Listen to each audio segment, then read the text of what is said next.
Welcome to the Dark Zone, an adventure racing podcast.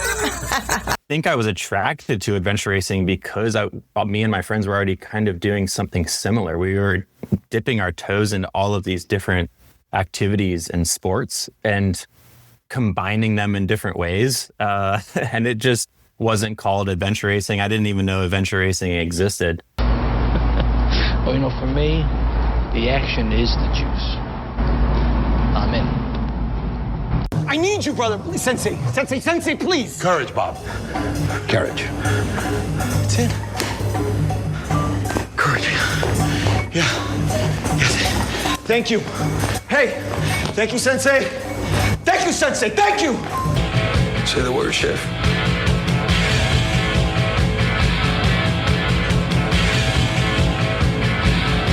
Let it rip.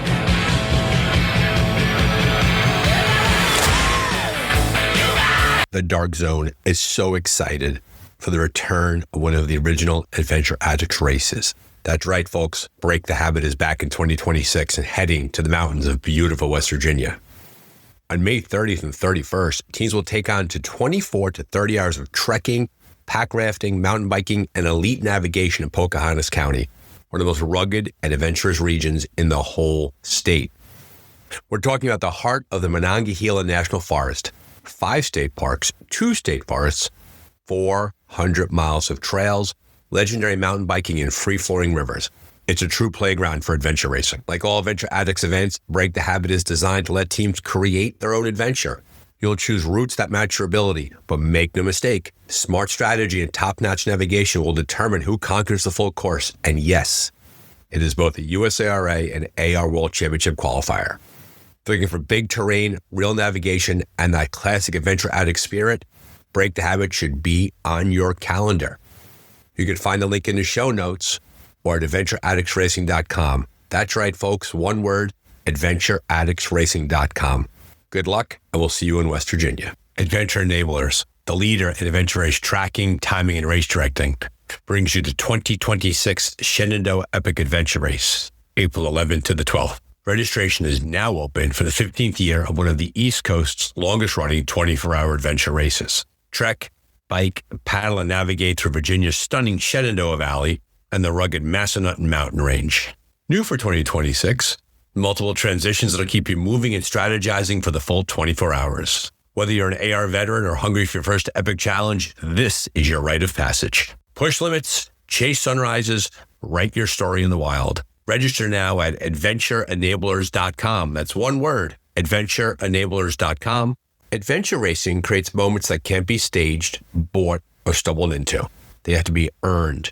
And photographer Nick Winia is there to capture them. A documentary filmmaker whose work has appeared in Vice, The Wall Street Journal, and publications around the world. Nick has been capturing adventure racing since 2022, shooting the Endless Mountains Adventure Race, Broad Run off-road events, and New York Adventure Racing Association events. He doesn't just take photographs. He tells the story of your race. If you're a race director who wants images that do justice to your race and your athletes, check out his adventure race gallery at storycityfilms.com. One word, storycityfilms.com. Look under projects, click on adventure racing for a full gallery. Nick Winia, bringing the storyteller's eye to the world's greatest sport. Welcome to the Dark Zone Adventure Racing Podcast. This is your host, Brian Gatens. Episode 152, Greg Callas of Gold Rush Adventure Racing out there in California, a nonprofit doing their best to grow the sport in a beautiful state. Greg has built a race resume that spans the grassroots, local events, all the way to multi-day expedition races on 2 continents. And now he's channeling all of that experience into growing the sport in his own backyard. We're going to talk about what it takes to build a community and design a race worth showing up for. And guess what? He gets a cannon in his race. Yes, an actual cannon. So sit back and relax and enjoy this episode of The Dark Zone. Welcome to The Dark Zone Adventure Race Podcast. This is your host, Brian Gatens. Catnip to the show is when someone's trying to grow the sport, right? Adventure racing, niche sport, not huge. Special people do it, special sport. And when someone reaches out to me and says, hey, I'm looking to improve the sport, make it better, can we talk about it? I can't send the link fast enough to talk to that person. Greg Callas is joining us. from Gold Rush Adventure Racing. It's a nonprofit out west in California. Greg is working on building the sport, getting things going again. And he's a very strong adventure racer himself. Greg agreed to come on the show.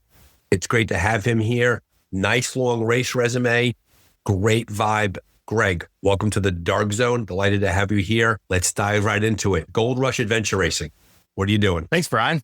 Excited to be here. Gold Rush Adventure Racing has quite the history. And if you've been on the West Coast at all or done adventure racing on the West Coast, you've heard of or have been to a Gold Rush adventure race. And this was the brainchild of Adrian Crane and Mark Richardson. They started, I guess, in the early 2000s. It started as a grassroots race, from what I understand. They just wanted to get out there with some friends and race and explore they're in the foothills of the Sierras. And so the terrain is really cool. They're putting together 24-hour races. So they had the mother load. They had dawn to dusk. So they were doing shorter stuff as well. And they really developed a whole community around adventure racing in California, which was super cool. The pandemic actually made a ripple and I think for a lot of people in various industries too, right, decided to either retire or slow down or shift gears just because of the pandemic.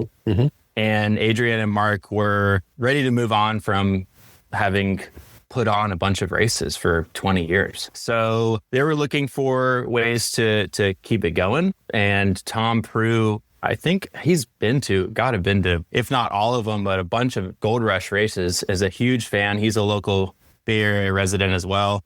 And he was really looking to keep it alive and looking for fresh new people who were trying to carry the sport.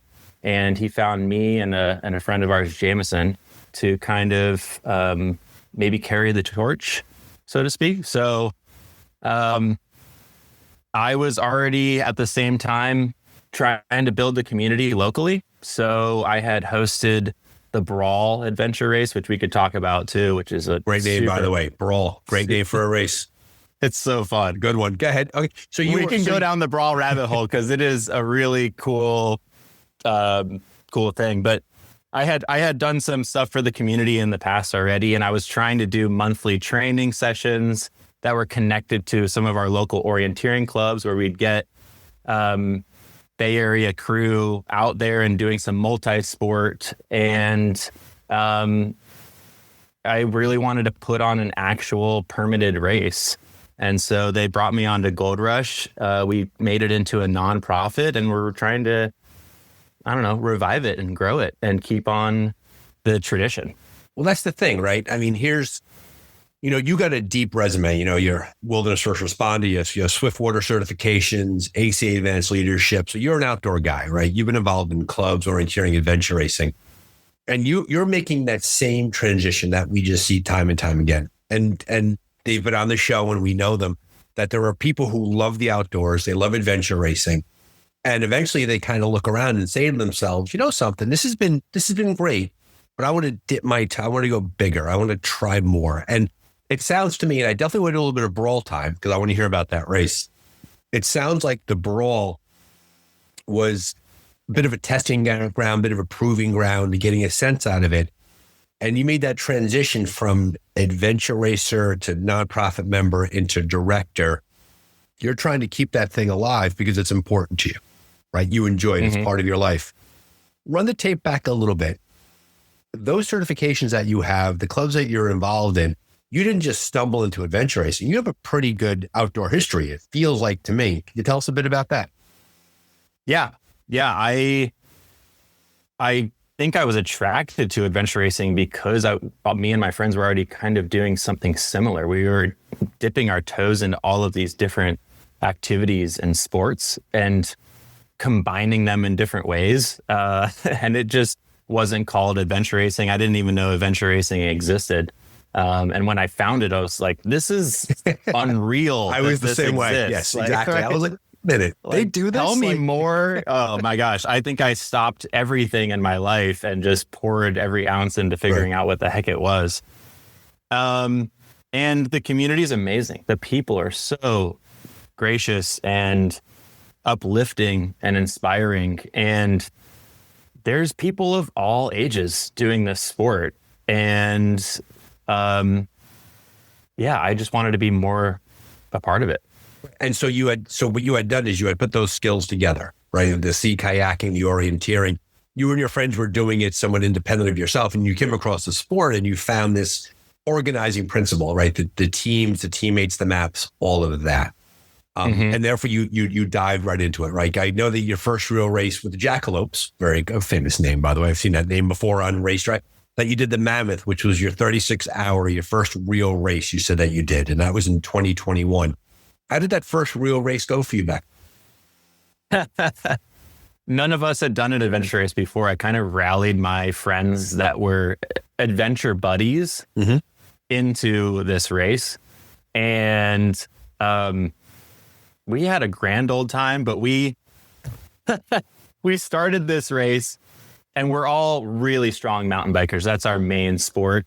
And the way that we did it in Mammoth was there's like technical mountain biking to start, and we were cranking and we were up there with like the top teams. And then we got to the TA that was going to take us onto the boats to cross the lake. And we had our wives were there. They had like sliced oranges and we were all hanging out.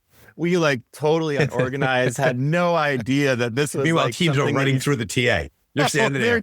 They're not even stopping. They just jumped in the boat because our gear was on the other side of the boat too. Right. There was a whole nother transition. So what's the rush? We have 36 hours.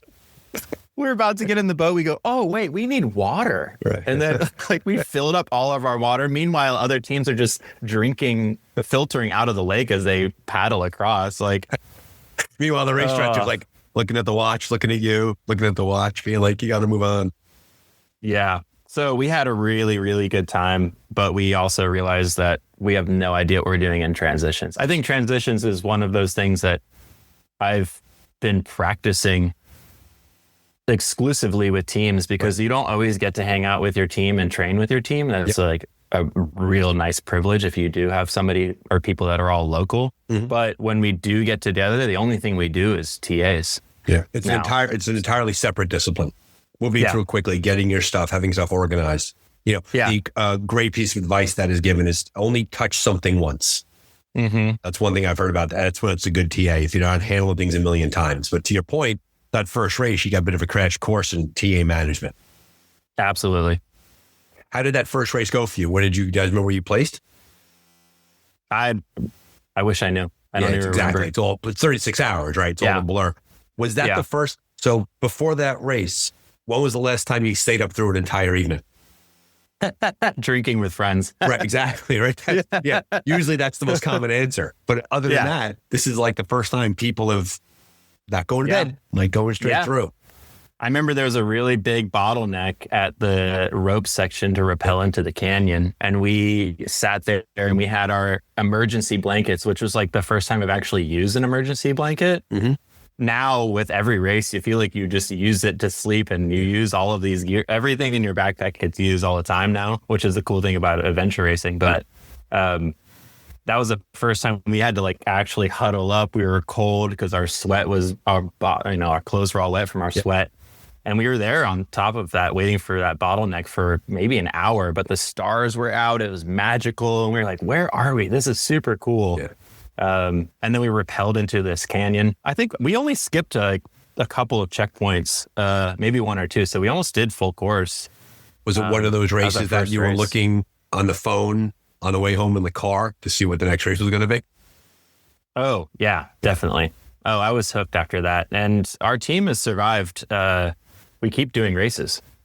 These guys mostly do races together as the Jackalopes, but some of them have gone and done other races when some of us have been able. So, the momentum has kept strong. Yeah, nice thing about the sport too is when you get a core group like that, people tend to race together, but also teams always mix and they match and who's with who. It's a small enough sport that very often that happens. So you mentioned the mountain biking was a strong part of your beginning. You were fine there. The transitions you had to grow. Where else was a growth point for you that you had to get better in order to move in the sport? Where was the weakness that you had to close? That's a good question. I hadn't really paddled when I started. I had done some stuff and some flat water and some whitewater. Other people in our team were really experienced with whitewater. But it really inspired. I was in love with kayaking, and just to train, to train, right? And I got some really cheap wreck kayaks to take out on the bay here. Mm-hmm. We'd put out in Sausalito, which is a calm part of the bay, and just paddle around. And I started to realize the magic of water. Right. There's a really cool relationship with Earth when you do different activities, right? Like skiing, you really pay attention to storms and how snow falls and ice. And when I mountain bike, you really know when it rains and how tacky that dirt is and how fun it can be with tacky dirt.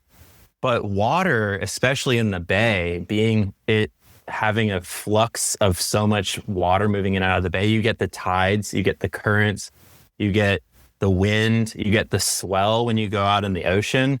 And all of that combined creates this really awesome relationship with Mother Earth, right? You get to be in tune with it. I know when the tides are, I know when full moon is and new moon is. I'm always in that world. And I started upgrading my kayaks. I started getting into the Basque, which is a Bay Area sea kayaker club. Anybody in the Bay Area, if you are looking for a club, I'm actually trying to model what they're doing with sea kayaking in adventure racing, because say more about that. I think that the way that they're, and this is probably applicable to other race directors or people who want to grow the sport in their local area. I've found that this club, we joke that it's a bunch of geriatrics that are doing all the sea kayaking, but they have put together an amazing group of people that take responsibility. They have onboarding for new paddlers. They have new paddle, new paddle sessions that they take people out and introduce them to the club. They have a forum called Currents, and everybody goes on there and posts stuff, and they have a classified thing, and they all debrief their paddles and do write-ups of the paddles. They have a whole committee about safety. So it's a true club. It's not just a bunch of people. It's a true club. Like there's an organization and a structure. Okay. It is amazing. They have like a treasurer and a president and all this stuff. They do general meetings once a month, and they invite people to come speak and talk about the geology of the area, or like, marine life or different cool stuff. So it is a pretty magical club, and looking at how this club functions makes me want to do something that's like this for adventure racing. Because one of the hardest part, as you probably know, and a lot of people resonate with, and I get messages from people all the time, is how do I get involved and how do I find other people to do this with? Yep. And there needs to be that in that area, or you're just not going to find it. And some people get that through the orienteering clubs, but as far as the West Coast goes, or at least California, it's been hard to find that here. So hopefully we can grow something like that. Well, to your point, the idea of onboarding newer people into a sport. For a long time, I raced bicycles in New York City with the Century Road Club Association, CRCA, which I think might be the oldest club in the country, one of the biggest. And we did it for a long time. Central Park, 5:00 in the morning. What a great experience. They had the same thing. They had like an onboarding experience that before you could race, you had to go through some of their safety briefings, the understanding. You had to race at a certain level for a first time, and then you graduate, and then eventually over time you build capacity, and then you were able to have strong showings and the expectation that you were to play a role in the club itself. Right? That's a common model. And I like the fact that you poke at the idea that adventure racing is kind of it's a tough nut to crack in many ways. Right? It's a complex sport. There's a lot to it. The barrier to entry sometimes feels high for a lot of people between the equipment and the cost and the travel and the hours, right? 36-hour races, things like that. And so I appreciate you having the conversation about your work now in California and you work with Gold Rush in the context of your Bay Area sea kayaking experience, right? You're bringing that into the sport and you're trying to integrate it into your work there. So kudos to you for recognizing that, for seeing. One of the things that we also did was like, I realized that our adventure racing club, Bay Area Adventure Racing, or bar, only really exists as a Facebook group. It's just a bunch of people in a Facebook group. It's not really more than that. But we realized there were so many people outside of Facebook that weren't getting notified of things that we were trying to do. So I just created an email list, and this email list has been growing. And just having that has been a big improvement on how we, send the rally cry for us trying to do activities. So yeah, it's just trying to improve that in different ways and make sure that we can reach people that want to be involved, right? Yeah, I think to your point, I was chatting earlier with Wayne Leake, and those who listen to the show know that Wayne's been on the show before, and he's very, very active in adventure racing in a variety of different media.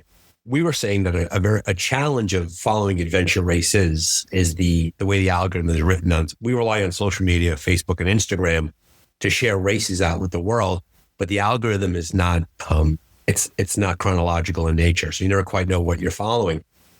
So to your point, finding other ways in which to get information out there, as simple as an email list, maybe a WhatsApp group, maybe a dedicated app is the way to go. And I like how you kind of, once again, you're looking at that model and saying, this could be done better. This is what I want to do, which is the whole idea behind the growth of the sport, right? That if adventure racing requires you to get better in many different areas to be a successful adventure racer. And then you're then laying that onto your experience. So it resonates across a lot of the interviews that we do, that the attitude permeates outside AR and into the larger life. So clearly you got the bug. Clearly you enjoy the sport. You want to do the sport between the brawl. And then you had some really good experiences. Like, for example, you went to Croatia, right? So now all of a sudden, 2021, you do your first 36-hour race. 2023, you're at AR Croatia. You're doing Igor's race as Team Scooby Snacks. I know Jade, he's on your team. He's been on the show before. Ashley Young and Nikki Jackson.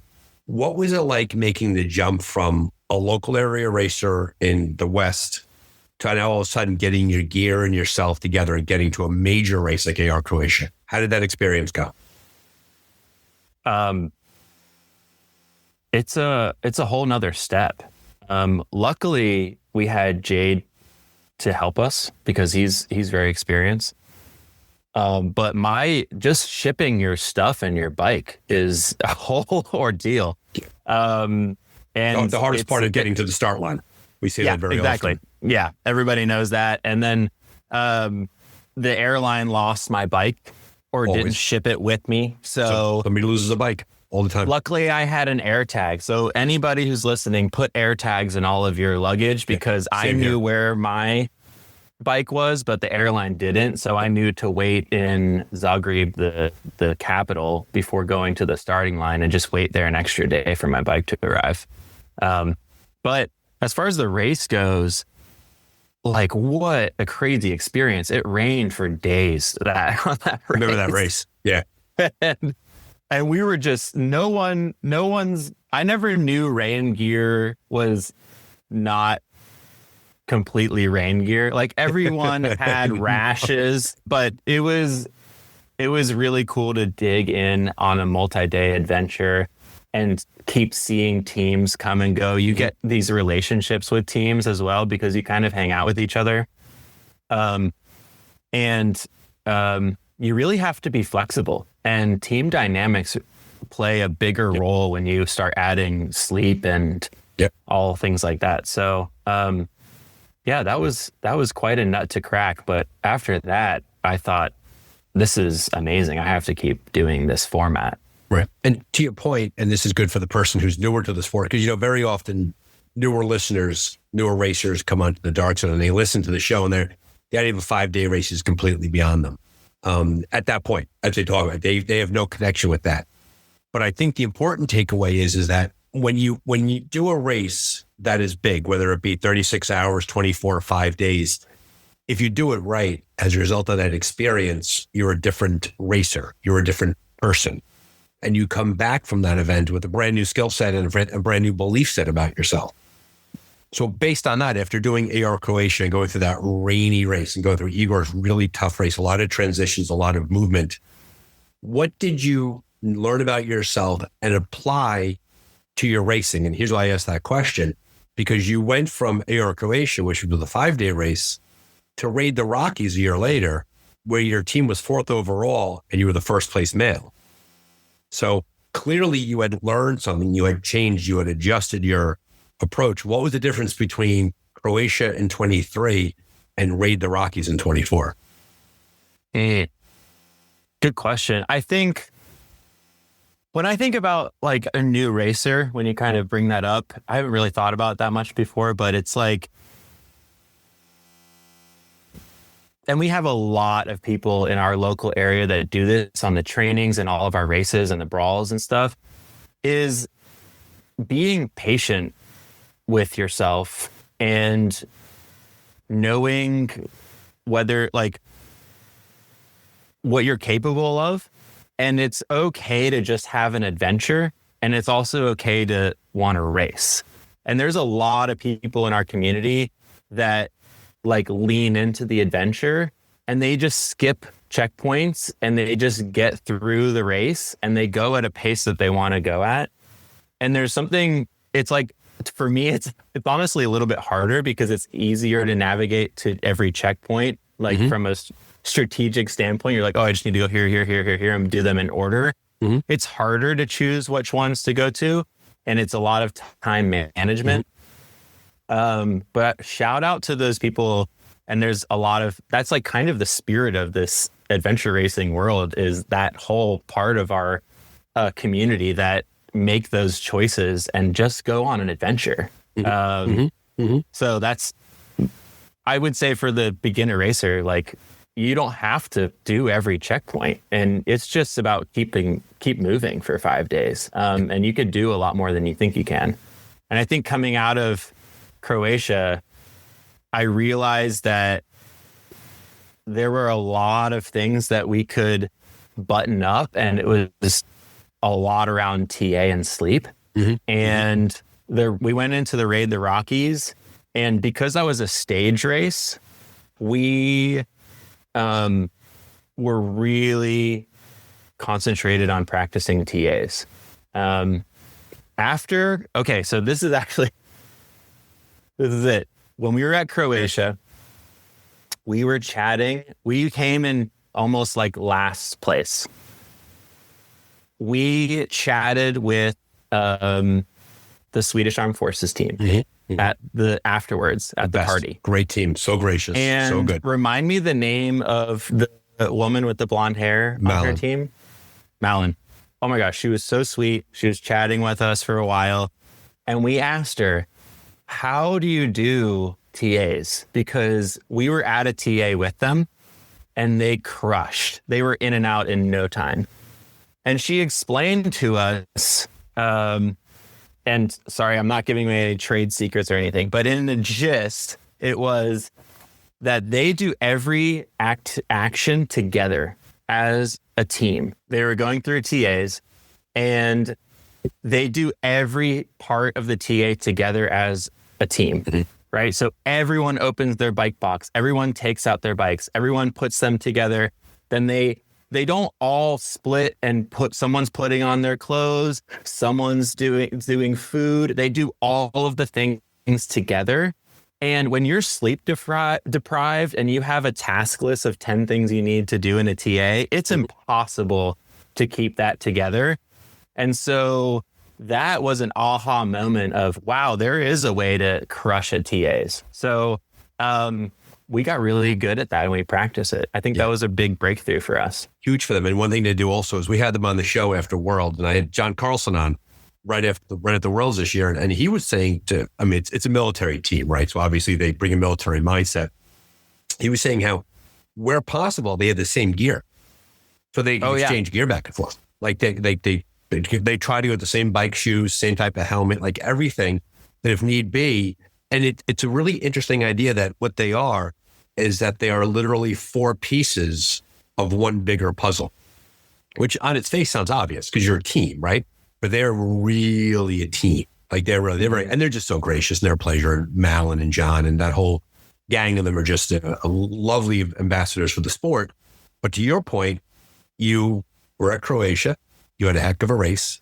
You talked to Safet, who I don't remember their exact results, but I'm sure they were near the top, if not at the top. Yeah, they won. And you were able, that's the really cool thing about the sport too, is that you raced the same course as the world champions, which is another cool thing about what we do, is that you had the exact same opportunity and choice and direction as they did. Very democratic nature of the sport.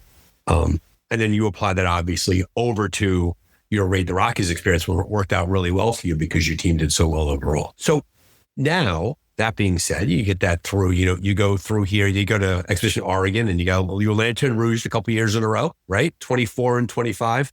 Expedition Oregon was a little challenging for you guys. Now, did you Lantern Rouge? Like, tell us about that. Like, how did that happen? And how did that happen 2 years in a row? We kind of Lantern Rouge. Man, Jason Magnus was kind of teasing us about this, but we just wanted to get every checkpoint, right? That was the goal, right? You're allowed to do that. It's a race. We want to see the full course, right? And what do you get your money's worth? We had at the Hood River, like the Columbia River Gorge Expedition Oregon, we had some like tough nights as a team, and we didn't know if we were going to make it. And our tracker stopped on this huge trek. We were supposed to, like, there was an option to come back to your gear midway through this trek. But we didn't. We stayed out for the whole thing. We ran out of food. It was silly. And our tracker stopped working. We were in the trees, and Jason and crew and Dan came out to look for us, but we had popped out on the road right when they were right there. And they're like, "Oh, thank God you're here. We were coming to look for you." Like, you're like, "What's going on? Look for us. We're fine." Which is, by the way, quick story. Just want to say it out loud. Related story. Faroe Islands, Team Eastwind, completely off course, completely missing island by huge distances. They sent rescue teams to go get them. Eastwind was hearing them calling for them and thought they were another team. So they hid from the rescuers because they didn't want to give away their location. And Sashiko, if you're listening, you know you did that because that was a great story you told. So they were actually dodging their, like, when you bumped into your rescuers, that's cute. They were evading their rescuers. Okay, I'm sorry. I cut you off. Go ahead. You were saying you popped out. No, it's great. We're here for the story. So yeah, we popped out and we were with Natalie Long. She was joining us too, she was very experienced. And so she helped us a lot too. We learned a lot from her. She's great. And the RD of Raid the Rockies coming back this year. Exactly. Well, we met her at Raid the Rockies and we needed a fourth, and she was like, "Oh, let's go." We popped out on the road and we thought that we couldn't make the cutoff in time to finish the full course of the race, or even finish the race. We thought we had to skip stuff. We were super distraught, didn't think we could do it. And Jason was like, "No, you got this. You just need to rest up a little bit." So we went down there. We all slept in the pit toilet. Great. And if you haven't slept in a pit toilet, you haven't been adventure racing.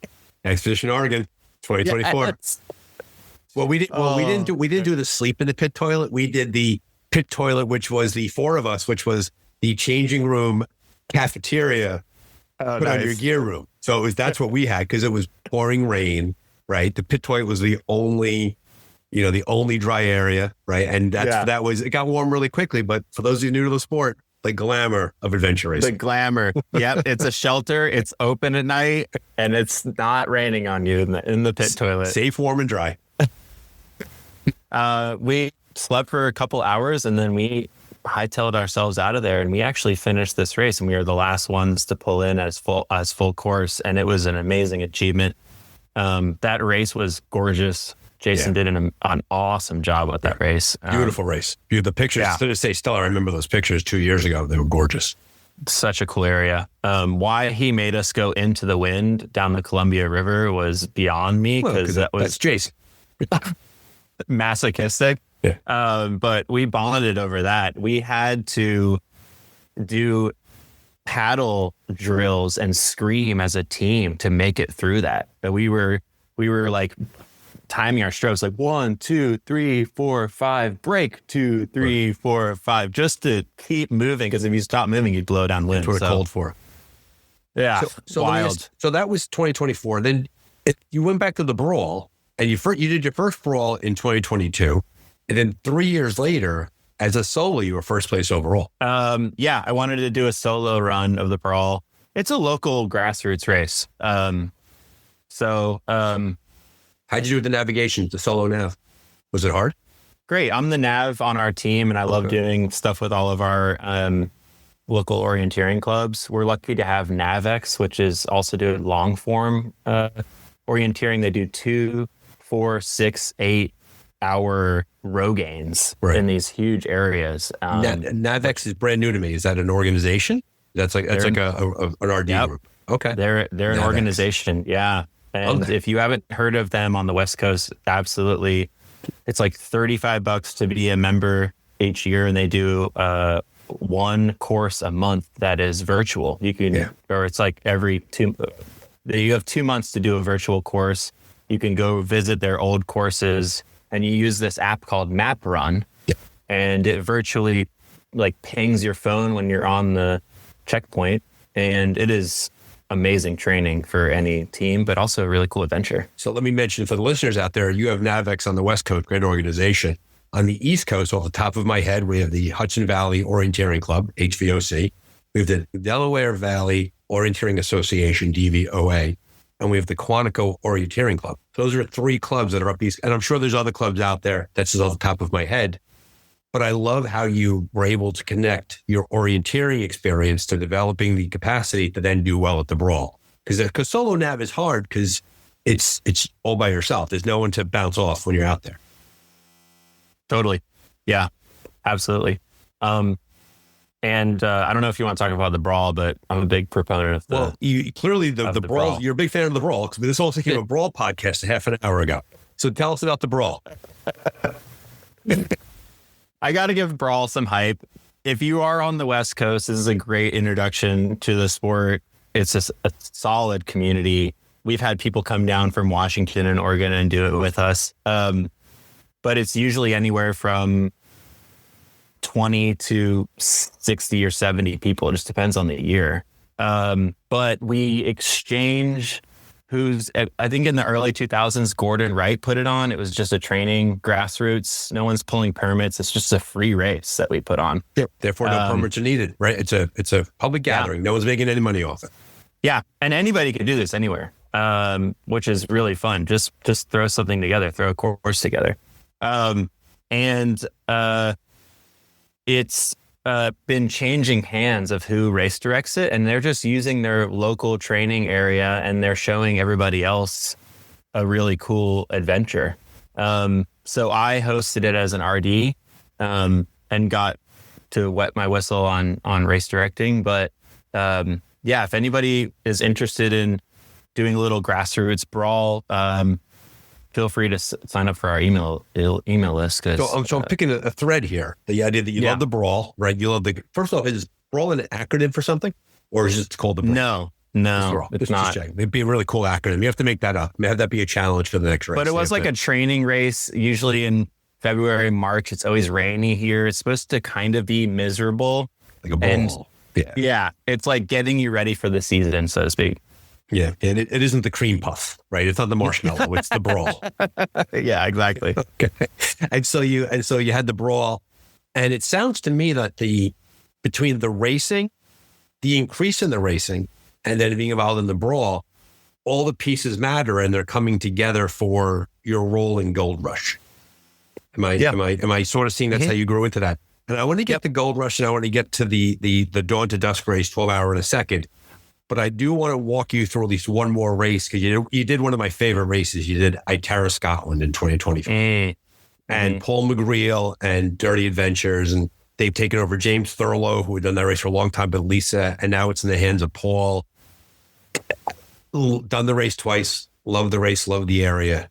What was your Iterra experience like? That is an awesome race. And we have, so Nikki Jackson, who I raced with in Croatia, she lives in Scotland. Mm-hmm. And so she kind of held up the flag for Jade and I to come out and race with her and her husband in their local area. So we were like, absolutely. They were amazing hosts. We stayed with them in their house and got to explore all that Scotland had to offer. It was started on the West Coast and ended on the East Coast. Amazing, and right? They put on such a cool race for us. Yeah. We did the course reveal for them. The course reveal podcast is a separate property from Dark Zone Media. And I remember doing it with Paul and having the conversation that at one point you got access to a Royal Air Force base, correct? And was that the jet one where you had the checkpoint was the Nimrod, was the famous jet? Yep. It was so cool. We were on the runway and our team is a bunch of goofballs. Like we love to just have a good time. Actually, that's probably a good thread of all of our teams. We don't take ourselves seriously at all. So we're on this runway and we're 4 wide on the runway and we're just singing the Top Gun song like, you know. You have to. Oh my God! If you're not, there's something wrong with you. Seek help immediately. So yeah, that was a blast. Yeah, love that. Talk to me, Goose. So then you had that. You had the experience at Iterra, fantastic race. And once again, then you're rolling back here. Now we're touring 26, and I know the brawl is here. Teton the Ogre is on your dance card, and that's racing, and that's great. But now you've shifted the Dawn to Dusk from a 24 down to a 12. You want to restart this dynamic here. Talk a bit about how all of these things are coming together for you to get involved in Gold Rush and what you want to accomplish with that. Yeah. So I've been looking to pull some permits and do a legit race, not just a brawl, which is grassroots and free. Don't have to pull permits. And permits have always been a notoriously scary thing, I think, for people everywhere. But it's the biggest challenge race directors experience across the board is getting the governing bodies, the authorities to give permission to use property. And it's around the world. It's not just here. Yeah, absolutely. And when the closer you are to a major metropolis, the harder it is. You just have a lot of people going through there. Yep. The permit agencies are a little bit more fragile, I guess, to what we do, which is we like to go off trail and we like to go during the dark, and people just don't understand that as being something fun. And they're very risk averse because they're all about liability. Exactly. Right? Yeah. Yep. So I put together an idea and a proposal for a 24-hour race. I had some agencies say yes, which was amazing. And they helped us pull together resources like rangers to go talk to them in certain areas, because we wanted to integrate the race with the local history, the ecology and things like that. And then we got to one of the main agencies that we needed to go through, and they said, absolutely, you cannot go at night. So our 24-hour race quickly became a 12-hour race. So was the night restriction based upon policy in place, or were they allowed to make the safety decision? I think a lot of it comes down to the person who is holding your permit and what they consider to be. The way they see it. Yeah. Yeah. Then the way that they see it. And we are trying to establish really strong relationships with the agencies here so we can do something for a long time. Mm-hmm. And I totally respect their decision, and I hope I can persuade them otherwise in the future. Right. We can and that's put a great call, right? And that's a great call that clearly somebody, you want to presume they're working in best intentions, right? They work in the outdoor space. They want to give access to these facilities.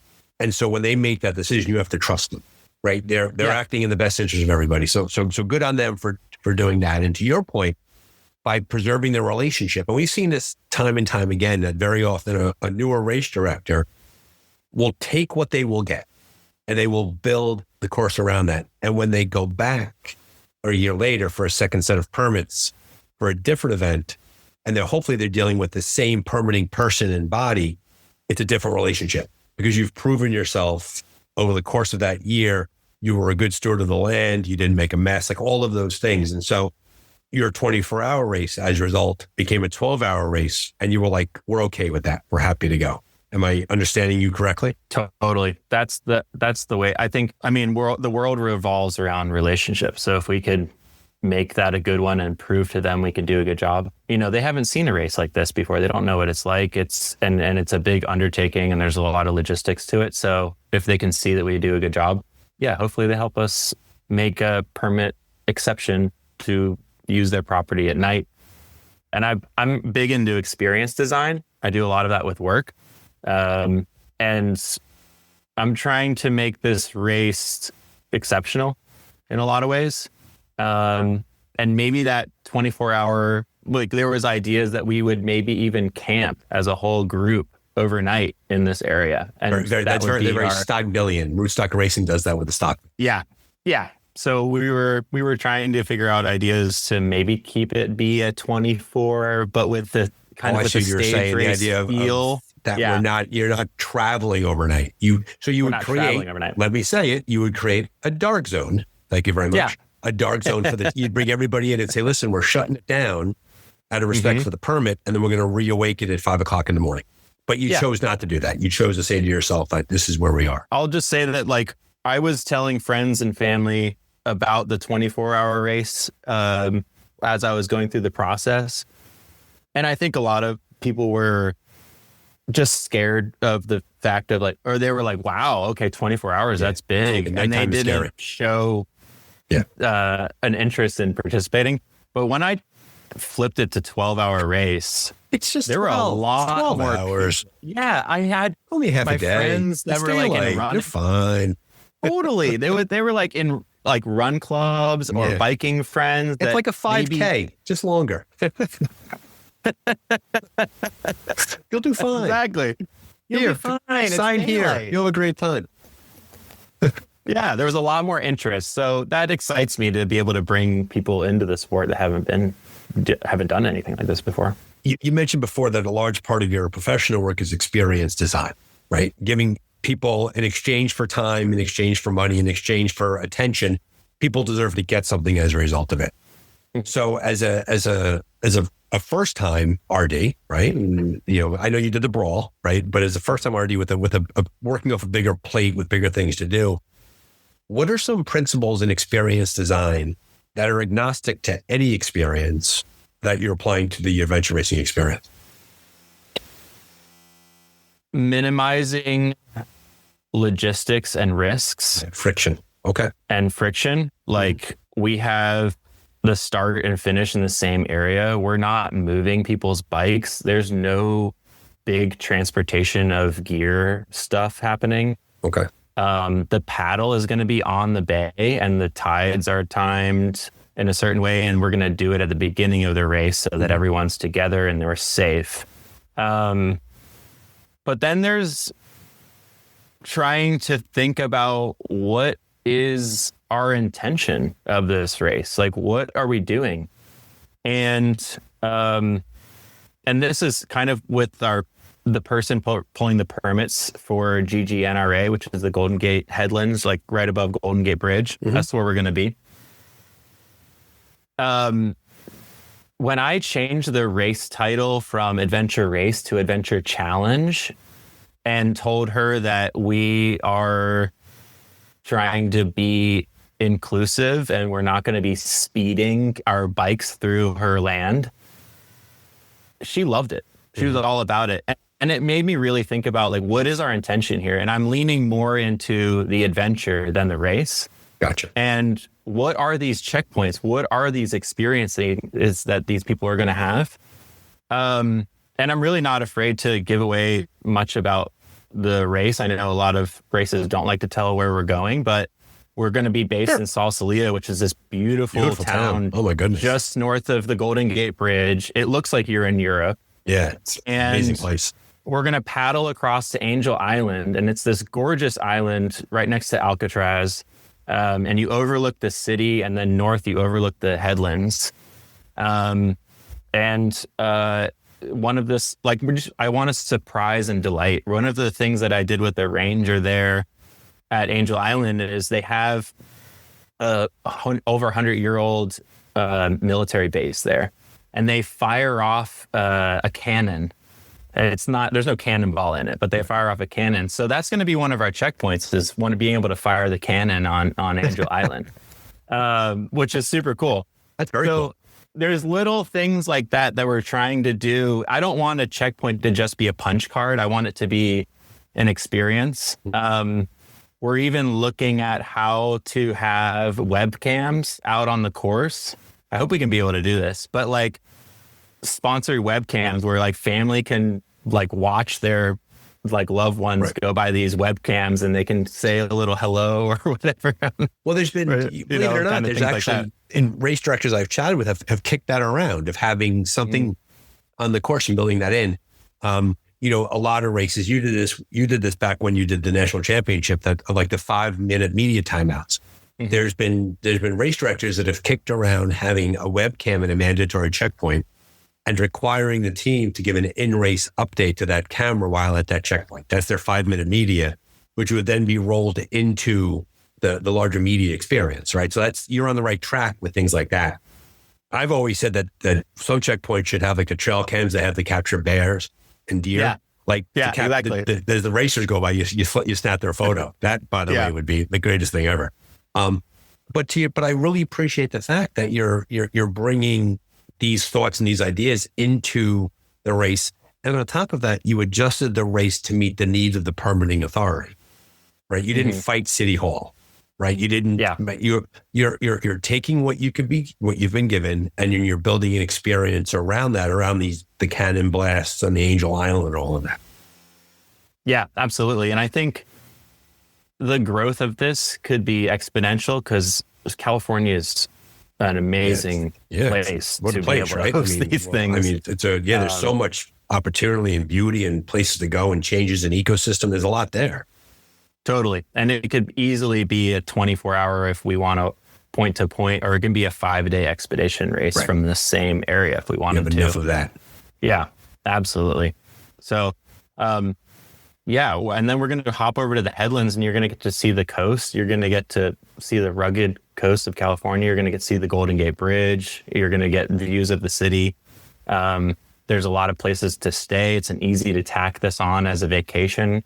It being a 12-hour race means you can race and still hang out with your family while you're here too. So, highly recommend putting the Gold Rush Adventure Challenge on your calendar in September 19th of this year. And I think a part of that too is, you mentioned the idea of the family, is that a lot of people who are adventure race curious, they begin as volunteers, right? They work at TA, they help out. And so if you're listening to this, if you're in the area and you could do it, a great way to get involved in the sport, a great way to learn about, a great way to get a peek into the community that's relatively low risk, is to spend a day helping out, right? And absolutely. And to the volunteers out there, of which I've been a volunteer and I've had volunteers help me out, they are the absolute lifeblood of the sport. No volunteers, no races. You could say it time and time and time again. So if you want to, if you're kicking it around, feel free to reach out to any RD, and especially reach out here and say, hey, listen, can I come spend the day and help out, and dive right in? And I'll say too, if you want to come out with your family or volunteer, if you're racing and your family wants to come out, we're exclusively renting the whole kayak place for the entire day. So we're looking at opportunities. If you want to get your family after all the racers come back in the morning, if you want to get out there with your kids and go paddle around, there's harbor seals and all sorts of bird life. There's houseboats out here. It's a really cool place to just paddle around. So it sounds like to me that as you wrap your head around this first race experience, the idea that you're new with Gold Rush as president, and you have the legacy of Adrian and Mark and all those guys out there, it sounds to me that you're being strategic in what you're promising and what you're offering, right? You want to build in that strong experience and then build on top of that down the road. Yeah, absolutely. That's the idea. I think if we could put on a sound race logistically, and I mean, the beauty of this place just gives, no matter what the weather is. If it's totally fogged out, you're going to have a really cool experience, even if it's sunny and no matter what gorgeous. happens, So going to happen. no matter what happens, and in that it's gonna be a area, sweet race. that's possible, right? I mean, in the area, it's a coastal area. It's right on the water. You never quite know where you're going to get from time to time. Mm-hmm. Are you? And it's March of 2026. We're a month away from the race. What are water conditions and weather conditions like in September in the Bay Area? What will it be like for the racers? In a rough guess, I know it's a moving target, but what's your experience tell you? The reason we have it at this time of year is it's a magical time to come to San Francisco. September and October are the best time of year. We have what's called an Indian summer. So our summer is actually not our summer. Everybody else's summer is, May, June, July, but we're kind of in a fog belt, or part of San Francisco is, and part of the headlands. But it breaks in September and October, and it's gorgeous out. The winds die down. This is a big sailing destination, so spring and early summer is pretty windy.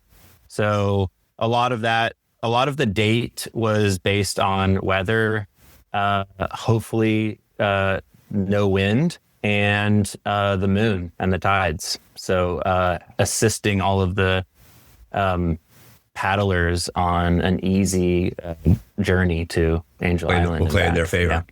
Yeah. What categories are you offering? Singles, 2 teams, co-ed? Yeah, we are going to open it up to solos all the way up to teams of 4. There may be consideration in the future to make it you be in a team of 2. I like the network effect of that. Yep. Of people just grabbing a friend and saying, like, let's go do this. I can't do it by myself. So we've thought about making it a team of 2, but I think solos is a great thing to offer. All the categories are there, Gotcha. but it is going to just be a 12-hour race. So we're not doing like a 6-hour different versions of it. Straight up 12-hour race. Right. Yeah. If you want to skip checkpoints, you're more than welcome to and make it your own adventure. But yeah. I like the you not realize this, but you have a spiritual cousin in a race that's going on in Pittsburgh this year that Kevin Tucker and his team are putting on. It's called Pay Your Own Way, and what they're doing, cool. That they're using, it's amazing. And Kevin's going to be coming on the show pretty soon, and I'm not sure where your episode will fall in relation to his. I have to see the scheduling. One thing we're seeing here that with Kevin and the race that he's putting on is that they're outside of Pittsburgh, and it's a gorgeous area, and there's a lot going on there, and he's making very good use of what that urban, that semi-urban and urban setting offers, and he's doing it in such a way that he's outlining to the racers the cost of the race, and he's saying, listen, we just want to have participation. We want people to do this. We're ready to cover any sort of shortfall. Please pay what you can. We'd love to have you. Here's the bare number, but if you don't pay, you're still welcome to come and race. And he's had a pretty good turnout. He's had a strong, but to your point and to his point, it is far more about taking the ethic and the understanding of the race and layering that into the racer experience in the hope that when people get a taste of the race, that they'll come back for more. They'll either expand, they'll go bigger, they'll do multi-day races, they'll race direct, or they do a few races, have a great time and call it a day. But the sport remains open and the sport remains welcoming. And that's what you're really covering here. Absolutely. And I think for if you're an experienced racer and really want to crush a 12-hour, there's going to be some handy pro points out there. We're going to have you paddle all the way to the Golden Gate Bridge and be at the tower of the Golden Gate Bridge and take that current all the way to Angel Island. It's a solid paddle. You're going to get a little current in there. And then you're going to have some extra pro points for bike and trek and stuff like that to make it really, to stretch those people that want to go fast and hard. So to your point, this is a beginner-friendly race, but it's not a beginner race. No. That's a good point to make. Mm-hmm. So it's great that you're being an RD and everything. Good for you. What about your racing? What do you? I see you got Teton Ogre in here. You got the Brawl 28. Are you going to go big? Are you looking at a 5-day? Are you going to take a year off? You clearly enjoy those bigger races. What's your horizon look like? That's a good question. I think after last year doing Oregon 5-day, I kind of looked at the calendar this year, and I really wanted to dedicate this year to putting on a race. And for those that are in the West Coast, it's you have to pick and choose. There's not too many races. We couldn't make Rainier Raid happen this year because of schedule. But my wife, she is a new racer, and she hopped on a team at the Itera race and did her first race was a 5-day race. And she hopped on. Why isn't she on the show? No, why am I talking to her? Seriously. I know. She's a gem. Her name's Hollis. And Hollis was going to just come vacation with me. And then our friend, my teammate from Scotland said, hey, there's a team. They're looking to just take a really easy pace and enjoy their time, skip a bunch of checkpoints and do the race as an adventure and not a race. Right. And she did it. She crushed it. She did a great job. So time out. I got to pause you real quickly because we're minute 55 into the podcast. And I just want to make sure that I understand this correctly. I may be wrong about this. Your wife goes with you to Scotland. She's there with you. She's not planning on racing. No. Okay, she knew about 2 months in advance. Yeah. Okay. Which is still last minute. I get kind of dumb the deeper we go into the podcast. So she knew she was going to be racing. She just happened. Okay. When I misheard you and I thought you said that she showed up there and they were like, hey, do you want to race for 5 days? And she's like, sure. Okay. But still her first race ever was a 5-day race. Yeah. And you're still married. And we're still married. No, she wasn't on my team. She was about to say, but as of right now, but you got her sort of involved in this. And as of right now, things could change this afternoon, but as of right now, you're still married. Okay, so that so happily married. Yeah. So I want to save her for a different episode, but real quickly, high level, how was her experience? She had a great time. She luckily had really experienced people on her team to help her prepare for what was to come. Knowing that I have done a bunch of races, I was able to help her with gear and get prepared and all of that stuff. And I think that was a big leap up. But were you like, honey, it's not that hard. It's not that hard.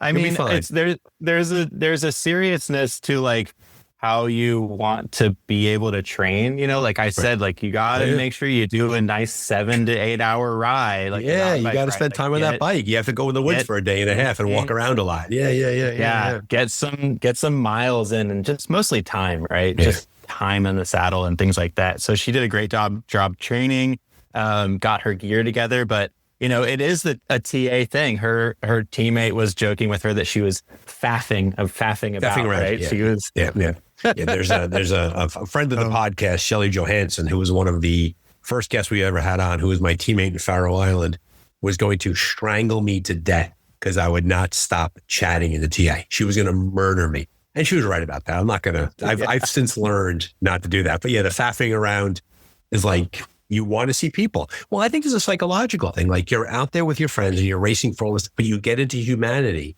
and the socializing is a social battery for a lot of people. It really is. It's just, and it's a mental break from the race, but you can't do it for too long. That's the thing. And you got to get back out there. There's a whole psychology around TAs. Yeah. Just faffing, also just with her gear and her stuff, not knowing you're kind of in a delirious state. You don't know what you're supposed to be doing at this TA. Yeah. Am I wearing pants? Yeah. What are those exactly? Yeah. You don't know what's going on. Yeah, exactly. So she did a wonderful job and she had a lot of fun and she kind of got hooked on the bug. So we did the brawl together, our first race together, and it was a couple weeks ago. And we had a great time. We had a ton of fun. We were out there. It was just not racing super hard like I've done with other teams, but we had a wonderful time and we did push ourselves quite a bit. So our schedule for this year is to go do races together. So we're going to take a little road trip out to the Tetons. Excellent. It looks like the start and finish for that race is in a cool area. So we're excited for that. And USAR Nationals are on the West Coast this year. And Nationals got to go too. I don't know. I'm signed up, but I think the Jackalopes are going to make an appearance.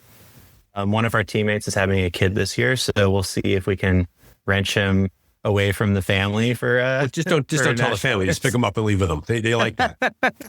We'll pull up in the van and blindfold him and just send us. Come on. We got to talk to you for a second outside. Throw in the van and off he goes. It'll be fun. That will probably happen. Yep.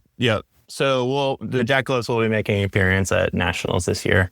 So it'll be shorter races, but I'm actually really excited about that. Wonderful. So much good stuff, Greg. So much positive energy for the sport. Thank you. I want to let you go, but before we do so, is there anything about the race or about your experience that I didn't ask you that you want to either mention or re-emphasize about your experience coming up?